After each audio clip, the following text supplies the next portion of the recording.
Vous écoutez Crime Story, l'affaire du bois bleu, le banquier assassiné et le poison de la rumeur, 2e et dernier épisode. Le jeudi 4 novembre 1965, Georges Segretin, un banquier responsable d'une agence de la Société Générale à La Guerche, dans le Cher, est retrouvé mort à quelques kilomètres de son lieu de travail, au milieu d'un bois.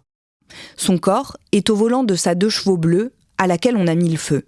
L'enquête est retirée des mains des gendarmes pour être confiée à la police judiciaire d'Orléans. Mais elle n'avance pas. Jusqu'à ce que les policiers se mettent à soupçonner une femme. Monique Caz, 26 ans, est une femme moderne, élégante, mariée avec René Caz et mère de 3 enfants. Elle tient un magasin de photos dans le centre de La Guerche et elle est la cible de rumeurs dans le village. On dit qu'elle a des amants et même qu'elle est une voleuse de mari. Le mardi 18 janvier au soir, les policiers viennent l'arrêter alors qu'elle dîne avec ses enfants. Quand le commissaire Ayala signifie à la jeune mère de famille qu'elle doit le suivre, celle-ci refuse. Elle est seule avec ses enfants et n'entend pas les laisser sans surveillance. Le policier répond qu'ils seront pris en charge à l'orphelinat, l'assistance publique. Monique Caz s'insurge, en vain. Après une nuit dans les locaux de la brigade de gendarmerie où elle a été placée en attente de la suite, Monique Caz est autorisée à revenir chez elle, sous escorte, pour récupérer quelques affaires. Puis les enquêteurs et la suspecte prennent la route de Bourges. Ce n'est qu'à une 50aine de kilomètres, mais la route est recouverte de verglas et le trajet dure 4 heures. 4 heures, à l'issue desquelles la mère de famille est incarcérée à la prison de Bourges. Ce même jour, le mercredi 19 janvier 1966, Jules Barrault, le gendarme, amant de Monique Caz, est entendu par la juge d'instruction. À la fin de l'entretien, il est inculpé d'assassinat et placé sous mandat de dépôt. Le lendemain, le jeudi 20 janvier, Monique Caz est à son tour inculpée du même chef d'accusation. Elle reste en détention. Dès le jour suivant, la photo de Monique Caz s'affiche dans plusieurs journaux locaux. Et en quelques jours, elle est reprise par les médias nationaux. La presse française rivalise de formules pour évoquer l'affaire Caz. Une Madame Bovary qui aurait mal tourné, peut-on lire. Monique avait 2 passions, les hommes et l'argent. Ou encore, le gendarme et sa maîtresse inculpés du meurtre de l'employé de banque, ils voulaient lui vendre des photos compromettantes. Le journal France Dimanche promet quant à lui de montrer à ses lecteurs le vrai visage de Monique, la diabolique. Damien Delceni, dans la presse, on peut lire de plus en plus de détails sur Monique Caz et sur sa vie. C'est le déchaînement, des détails sulfureux. On parle de dizaines d'amants, des hauts fonctionnaires, des employés, des notables, des industriels, des dresseurs de chevaux, des éleveurs de chiens. On dit aussi qu'elle droguait les hommes et qu'elle les envoûtait, qu'elle possédait de grandes richesses, des bijoux, des manteaux de fourrure, aussi des voitures de sport, un manoir. On dit enfin qu'elle a choisi un gendarme comme amant parce que ça pouvait lui servir. Bref, on dresse le portrait d'un personnage presque maléfique, machiavélique, sur lequel circulent beaucoup de détails qui vont en réalité être faux, mais qui évidemment justifient qu'on la surnomme Monique la diabolique. Est-ce qu'un mobile pour lequel elle aurait tué Georges Segretin est avancé ? Le mobile, il est pas facile à déterminer parce que le seul lien entre Georges Segretin et la famille Caz et Monique Caz, c'est le fait que les Caz, ils ont un compte bancaire à la Société Générale. Enfin, ça fait pas un mobile en soi. Donc ce sont plutôt les motivations du gendarme qui sont avancées. En gros, Jules Barrault aurait aidé à tuer Georges Segretin parce que c'était un rival amoureux. Donc on est plutôt sur ce mobile de la rivalité amoureuse. Alors, pendant ce temps-là, Monique, elle est toujours en prison. Ses enfants sont revenus vivre avec leur père et ils voient tout ça, ce déferlement, notamment dans la presse. D'un seul coup, leur mère est à la une de tous les journaux. Il y a même quelque chose d'assez incroyable qui va se passer. Ce sont des voitures publicitaires. Il n'y a pas de réseaux sociaux à l'époque. Les voitures publicitaires qui passent dans la Guerche en promettant de nouveaux scoops sur Monique la diabolique. René Caz, lui, son mari, est évidemment complètement désemparé par cette situation. Sa femme est en prison, elle est présentée comme un personnage abominable. Il y a un harcèlement médiatique sur lui. Donc il va fermer son magasin. Il n'a même plus la force de s'occuper de ses enfants qui sont à nouveau placés au bout de quelques jours. Des témoignages dits accablants viennent confirmer les soupçons des policiers. Alors une fois que Monique Caz a été jetée en pâture, plusieurs personnes vont se mettre à vouloir parler, à vouloir témoigner de faits qui évidemment incrimine la mère de famille.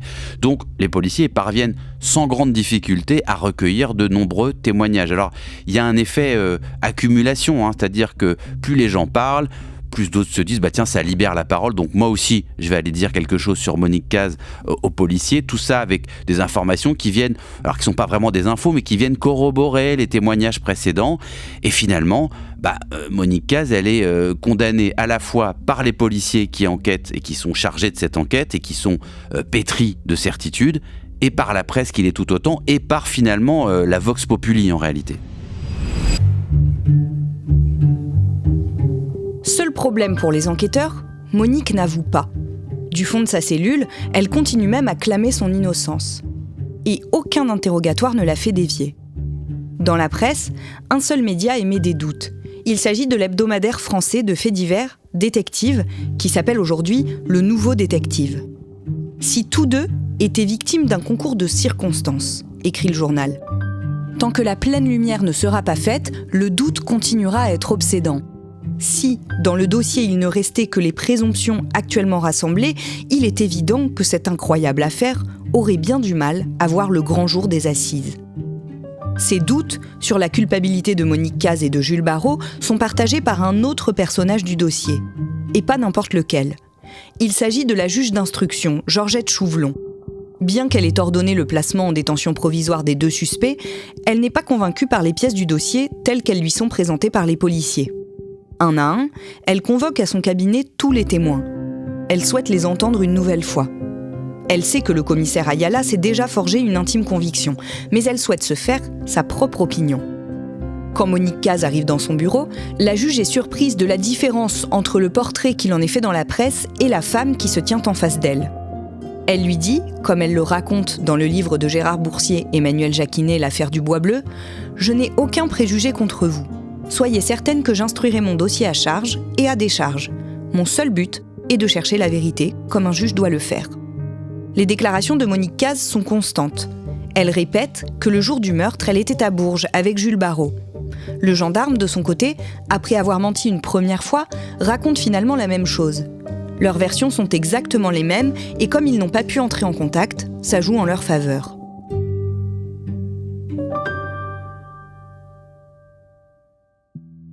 Damien, en fait, la juge d'instruction a parfaitement conscience que l'enquête a été menée à charge. Oui, et ses entretiens avec Monique Cazes le confirment, mais surtout, les témoins qui avaient justifié finalement l'inculpation de Monique Cazes et de Jules Barrault, ils vont revenir un à un sur ce qu'ils ont dit, ou alors ils vont modifier un peu leur version, de sorte qu'au bout de quelques semaines, plus rien ne vient établir que Monique Cazes et Jules Barrault ont tué Georges Segretin. Le dossier s'effondre comme un château de cartes. Il n'y a plus aucune preuve qu'ils étaient sur les lieux du crime et en plus, les mobiles avancés de rivalité amoureuse ne tient absolument plus. Il n'y a pas plus de mobiles financiers, il n'y a pas de dette. La famille Cazes ne doit rien à la Société Générale. Il n'y a pas non plus de rivalité ou de chantage quelconque entre Monique Cazes et le gendarme Barrault et la victime Georges Segretin.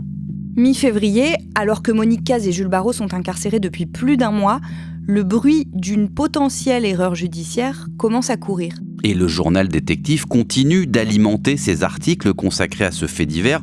En ce sens, c'est le premier journal qui a émis l'hypothèse d'une erreur judiciaire. Ils vont notamment, les journalistes de Détective, parler d'un témoignage qui remet tout en question et qui rappelle qu'il n'y a ni éléments matériels ni témoignages irréfutables qui peuvent prouver la culpabilité des deux suspects. Des reconstitutions vont avoir lieu pendant lesquelles le commissaire Ayala fait tout pour convaincre la juge de la culpabilité de Monique Cazes et Jules Barrault. Après 43 jours passés en prison, Monique Cazes et Jules Barrault sont finalement libérés en attente du réquisitoire. Ce réquisitoire, il tombe le 5 mai 1966, donc 6 mois après le début de l'affaire. Le procureur écrit « Aucune charge sérieuse ne subsiste à l'égard des inculpés » et incite la juge d'instruction à faire bénéficier Jules Barrault et Monique Cazes d'une ordonnance de non-lieu. Pour ce couple, donc, les soupçons sont écartés, mais donc l'affaire repart de zéro en quelque sorte. Si ce ne sont pas Monique Cazes et Jules Barrault les coupables, alors le ou les assassins de Georges Segretin courent toujours. L'enquête se poursuit, mais c'est désormais à la direction de la police judiciaire de la Sûreté nationale de Paris qu'elle est confiée. Récapitulons. D'après les éléments récoltés tout au long de l'enquête, il est probable que Georges Segretin ait été tué le mardi 2 novembre 1965, vers 17h30. Vers 19h, 19h30, la voiture a été incendiée, après que le corps de Georges Segretin a été placé à l'intérieur de l'habitacle, sur le siège conducteur. L'hypothèse privilégiée est celle d'un crime crapuleux banal, commis par quelqu'un, un client peut-être, que Georges Segretin aurait accepté de rencontrer chez lui. Les nouveaux policiers en charge de l'enquête fouillent les fichiers clients du banquier et isolent 4 profils. Ce sont ceux d'agriculteurs, en proie à de grosses difficultés financières. Ces clients ont déjà été interrogés par les policiers d'Orléans au début de l'enquête. L'un d'eux avait d'ailleurs fait une déclaration un peu étonnante. Sans hésitation, il a chargé un autre client de Georges Segretin, affirmant les avoir entendus se disputer alors qu'il était dans la salle d'attente de la banque et l'avoir particulièrement observé lorsqu'il était sorti du bureau, au point de le décrire physiquement avec précision. Mais ce mystérieux client n'avait jamais été retrouvé. Celui qui en avait fait mention, en revanche, un certain Ernest Rodrick, retient l'attention des enquêteurs. Les nouveaux policiers chargés de l'enquête découvrent que leurs confrères d'Orléans ont noté dans le dossier qu'au moment de la mort de Georges Segretin, au mois de novembre 1965, Ernest Rodrick aurait pu être déclaré en faillite. Toujours dans ce dossier, il est aussi fait mention du fait qu'Ernest Rodrick, 2 jours après la mort du banquier, a mis sur son compte en banque 2000 francs, soit exactement la somme dérobée à Georges Segretin. Le dimanche 9 octobre 1966, à 9h du matin, un convoi de policiers arrive devant la ferme d'Ernest Rodrick, à une 30aine de kilomètres au nord de la Guerche. L'agriculteur est emmené au commissariat et interrogé toute la journée et toute la nuit. Le lendemain, le lundi 10 octobre, il signe des aveux complets et circonstanciés. Il explique que le funeste projet a pris forme la veille du meurtre, le lundi 1er novembre. Ernest Rodrick savait que l'employé de banque venait plusieurs fois par semaine à l'agence de la Guerche. Il savait aussi que ce dernier transportait de l'argent. Il était au bord de la faillite, avait besoin de liquidités. Le plan était simple à mettre en œuvre. Le lendemain, le mardi 2 novembre, Ernest Rodrick se rend à l'agence de la Guerche et informe Georges Segretin qu'il a un chèque de 1000 francs à déposer sur son compte, mais qu'il l'a oublié. Il demande au banquier s'il peut passer le chercher chez lui, à sa ferme, dans l'après-midi. Georges Segretin accepte. Un peu avant 17h30, il arrive à la ferme de Lugny-Champagne. Ernest Rodrick l'invite à s'asseoir à table. Georges Segretin prend place et sort de sa sacoche le formulaire qu'il s'apprête à remplir pour encaisser le chèque. Pendant ce temps, Ernest Rodrick quitte la pièce en prétextant qu'il va chercher le chèque. Il en revient armé d'une barre de fer dont il assène un grand coup sur le crâne de sa victime. Georges Segretin s'effondre, mais il respire encore. Ernest Rodrick frappe une nouvelle fois. En quelques minutes, tout est terminé. 1 heure plus tard, il a trouvé comment se débarrasser du corps. L'agriculteur conduit la 2 chevaux dans laquelle il a au préalable chargé le corps de l'employé de la Société Générale jusqu'au Bois Bleu. Il y met le feu, puis il repart à pied. Pendant les 15 km que dure sa marche, il plonge dans le fossé pour ne pas être repéré à chaque fois qu'un véhicule arrive sur cette petite route de campagne. À son épouse, qui s'étonne de son retour tardif et de l'état de saleté de ses habits, il donne des explications peu convaincantes, mais auxquelles elle ne trouve rien à redire.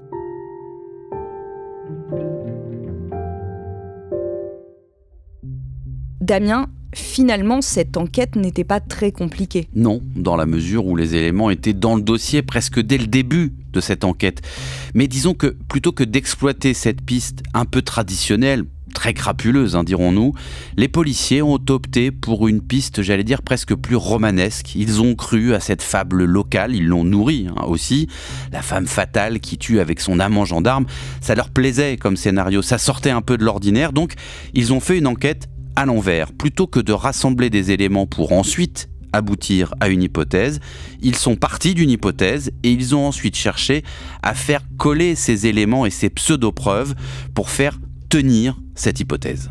Ernest Rodrick comparaît devant les assises du Cher en octobre 1967. Où la préméditation est retenue, donc assassinat, l'avocat général demande la peine maximale. À l'époque, c'est la peine de mort.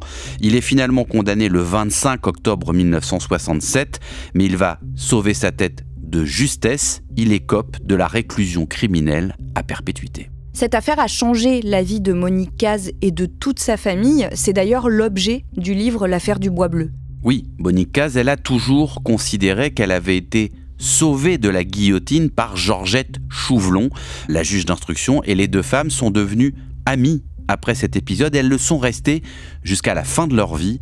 Les enfants, eux, Cazes, qui ont été placés en orphelinat, on l'a dit, ont finalement retrouvé leur place auprès de leurs parents.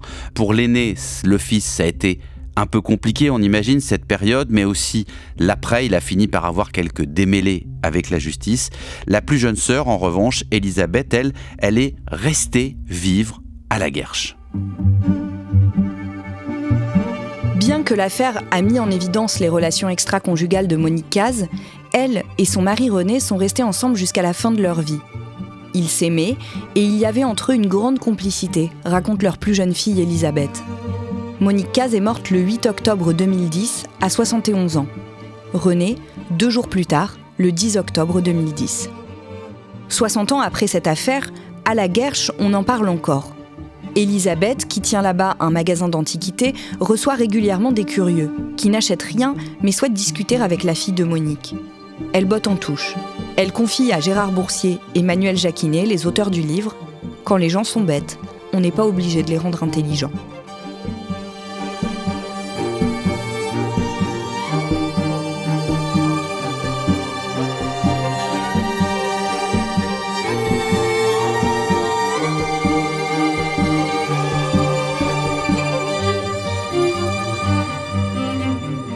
Vous venez d'écouter Crime Story, le podcast fait divers du Parisien, consacré aujourd'hui à l'affaire du Bois Bleu, le banquier assassiné et le poison de la rumeur. Ce récit était écrit par Claudia Prolongeau et raconté avec Damien Delseny.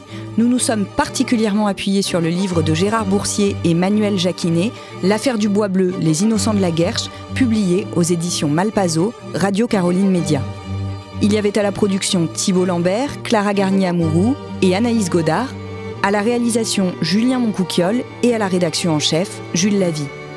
Vous pouvez retrouver tous nos podcasts sur le site leparisien.fr et sur n'importe quelle plateforme d'écoute. Si vous aimez Crime Story, vous pouvez vous abonner, nous laisser des commentaires ou des petites étoiles, en parler autour de vous, c'est ce qui nous aide à nous faire connaître.